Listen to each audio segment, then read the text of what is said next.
മുഖ്യമന്ത്രി ഇപ്പോൾ E P ജയരാജനും ഇവിടുത്തെ രാജീവ് ചന്ദ്രശേഖരുമായിട്ട് ബന്ധപ്പെട്ടൊരു കച്ചവടം നടക്കുന്നു തുടങ്ങിയ കാര്യങ്ങളുണ്ട്. You want to respond? ഇല്ല, I don't want to get involve. ഒരാൾ ഒരു കാര്യം പറയുന്നു, പിന്നെ മറ്റേ ബി.ജെ.പി. സ്ഥാനാർത്ഥികൾ മികച്ചതാണെന്ന് LDF സ്ഥാനാർത്ഥി പറയുന്നതിൽ ഒരു രാഷ്ട്രീയമില്ലേ? അതിന് രാഷ്ട്രീയമുണ്ട്. ഒരു സംശയം നോക്കൂ, എന്താണ് ഞാൻ തിരുവനന്തപുരത്ത് ചൂണ്ടിക്കാണിച്ചില്ലേ, എന്താണ് എന്റെ വോട്ട്, എന്റെ ന്യൂനപക്ഷികൾ വോട്ടിനെ ചുരുക്കാൻ ആരുടെ ഉദ്ദേശമാണെന്നാണ് ചോദിക്കേണ്ടത്. ആർക്ക് വേണ്ടിയിട്ടാണ് ഇത് ചെയ്യുന്നതെന്ന് ചോദിക്കാനോട് ചോദ്യമാണ്. പക്ഷെ അതെല്ലാം പോട്ടെ.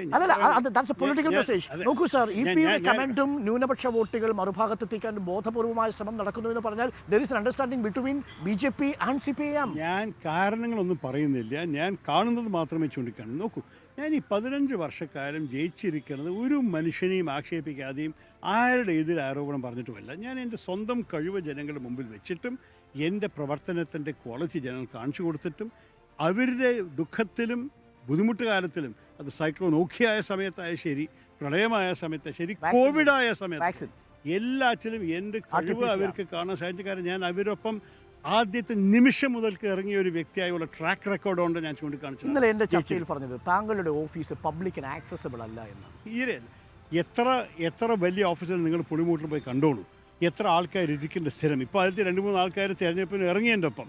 പക്ഷേ ഇപ്പോൾ കൂടി ഒരു 4 പേരെ എപ്പോഴും അവിടെ സ്ഥിരം കാണും. എല്ലാ ഞങ്ങൾ ഒരു ദിവസത്തിൽ എത്ര എമർജൻസി ക്യൂ എന്ന് പറയില്ലേ, റെയിൽവേ സ്റ്റേഷൻ ആൾക്കാർക്ക് പോകാൻ വേണ്ടി, അത് ഞങ്ങൾ കൊടുക്കുന്നുണ്ട്. നിവേദനങ്ങൾ ഞാൻ തന്നെ എല്ലാ വിഷയത്തിനും, ട്രാൻസ്ഫർ മുതൽ പെൻഷൻ കിട്ടാത്ത കാര്യങ്ങൾ മുതൽ സ്കൂൾ അഡ്മിഷനും കോളേജ് അഡ്മിഷനും വേണ്ടി ഒരു 10-250 എഴുത്തുകൾ എല്ലാ ആഴ്ചയും ഒപ്പിടുന്നുണ്ട്. അത് ഈ പ്രവർത്തനം ചെയ്യുന്നത് ഓഫീസ് തന്നെയല്ലേ. അവിടെ പോയി കഴിഞ്ഞാൽ എപ്പോഴും ഒരാളെ കിട്ടാൻ ഒരു ബുദ്ധിമുട്ടുണ്ടാവില്ല. ഞാൻ ഡൽഹിയിലിരിക്കുമ്പോൾ കൂടി ഇതെല്ലാവരും കമ്പ്യൂട്ടർ ഫ്രണ്ട്ലിയാണ്. ഉടനെ മെസ്സേജ് അയച്ചായിരുന്നു, ഇങ്ങനെ നിവേദനം കിട്ടിയിട്ട് ഞാൻ ഉടനെ മന്ത്രിമാരോടൊപ്പം എടുക്കാനുള്ള എല്ലാ സംവിധാനവും ചെയ്തിട്ടുണ്ട്. ഇത് 15 വർഷക്കാലം നടക്കുന്നതാണ്. ശ്രമിക്കാത്ത അവർ, അല്ലെങ്കിൽ ചെയ്യാൻ സാധിക്കാത്ത ആവശ്യങ്ങൾ കൊണ്ടുവന്നവരാണ് ഇങ്ങനെ പരാതികൾ പറയുന്നത്. എൻ്റെ അഭിപ്രായത്തിൽ ഒരു MP-യുടെ കടമ പൂർത്തിയാക്കി ചൂണ്ടിക്കാണിക്കാൻ അവകാശമുള്ളൊരു വ്യക്തിയാണ് ഞാൻ. ഒറ്റ കാര്യം കൂടി, ഈ അങ്ങ് പുറത്തിറക്കിയിരിക്കുന്ന നേട്ടങ്ങളുടെ പട്ടിക ഞാൻ കണ്ടു, ആ പുസ്തകവും ഞാൻ ഇന്നലെ വായിച്ചു. അതിലേറെ പുതുമ നിറഞ്ഞൊരു കാര്യം പ്രേക്ഷകർ അറിയേണ്ടത്, എന്തുകൊണ്ടാണ് ചില വാഗ്ദാനങ്ങൾ പാലിക്കാൻ കഴിയാതെ പോയത്? ബാഴ്സലോണ സിറ്റി എന്തുകൊണ്ട് സാധിക്കാൻ കഴിയും? തെറ്റായിരുന്നു. ജുഡീഷ്യൽ ബെഞ്ച് എന്തുകൊണ്ടാണ്? ഈ 2 പ്രധാനപ്പെട്ട ഹൈക്കോടതി ബെഞ്ച്, ഇത് 2 വിഷയങ്ങളും ചൂണ്ടിക്കാണിച്ചു.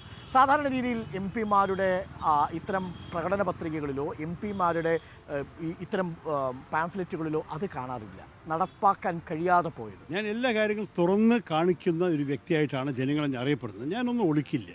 ബാഴ്സലോണ പദവി ഞാൻ പോയി ബാഴ്സലോണ മേയറെ കണ്ട് അവരെ സ്വാധീനിച്ചിട്ട് ബാഴ്സലോണ നഗരസഭ റെസൊല്യൂഷൻ പാസ്സാക്കി. അതിനൊപ്പം ഒരു ബഡ്ജറ്റും കൂടി ഉണ്ടായിരുന്നു തിരുവനന്തപുരത്തിനെ സഹായിക്കാനും, തിരുവനന്തപുരത്തെ ഒരു ട്വിൻ സിറ്റി ആക്കി ഇതിൻ്റെ വികസനത്തിന് വേണ്ടി ഇറങ്ങാനും. ചില ഉദ്യോഗസ്ഥന്മാരും കൂടി ഇവിടെ എത്തി. ഒരു ബാഴ്സലോണ മ്യൂസിക്കൽ ഗ്രൂപ്പ് എന്നൊരു കോൺസേർട്ടും കൂടി കളിച്ചു തിരുവനന്തപുരത്ത്. ആ സമയത്ത് ഞാൻ പോകുന്ന മുമ്പേ ആ കാലത്ത് മേയറോട്, CPM മേയറോട് പറഞ്ഞിട്ടാണ് പോയത്. തിരിച്ചു വന്നിട്ട് അദ്ദേഹത്തിന് റെസൊല്യൂഷൻ്റെ കോപ്പി കൊടുത്തു. ഇനി നിങ്ങൾക്ക് ഇതിനെ അംഗീകരിക്കാൻ മാത്രമേ ആവശ്യമുള്ളൂ, നമ്മളെല്ലാം ശരിയാകും. അദ്ദേഹം അതിനെ നഗരസഭയിൽ ചർച്ച ചെയ്യാൻ കൂടി കൊണ്ടുവന്നില്ല. ഇത് സങ്കുചിത രാഷ്ട്രീയ താല്പര്യങ്ങൾ മാത്രമാണ്. പിന്നെ അദ്ദേഹത്തെ മാറ്റി വേറൊരു CPM മേയർ വന്നപ്പോൾ അവർ പറയാൻ തുടങ്ങി ഞങ്ങൾക്കിത് ചെയ്യാൻ അവകാശമില്ല. അത് പച്ച നുണയാണ്. കാരണം ഇന്ത്യയിലത്തെ നഗരങ്ങളിൽ എല്ലാവർക്കും ട്വിൻ സിറ്റി ബന്ധങ്ങളുണ്ട്. അപ്പോൾ ഇത് അവരുടെ ഒരു സങ്കുചിത രാഷ്ട്രീയത്തിന് കാരണം മാത്രം നടക്കാത്തൊരു പദ്ധതിയായി മാറി വന്നു. പിന്നെ സമയം ബന്ധപ്പെട്ട് അവർ റെസൊല്യൂഷൻ ലാപ്സായി. അത് കഴിഞ്ഞ തെരഞ്ഞെടുപ്പിൽ നമ്മളെ അംഗീകരിക്കാൻ തയ്യാറായിരുന്ന സോഷ്യലിസ്റ്റ് സർക്കാർ തോറ്റു.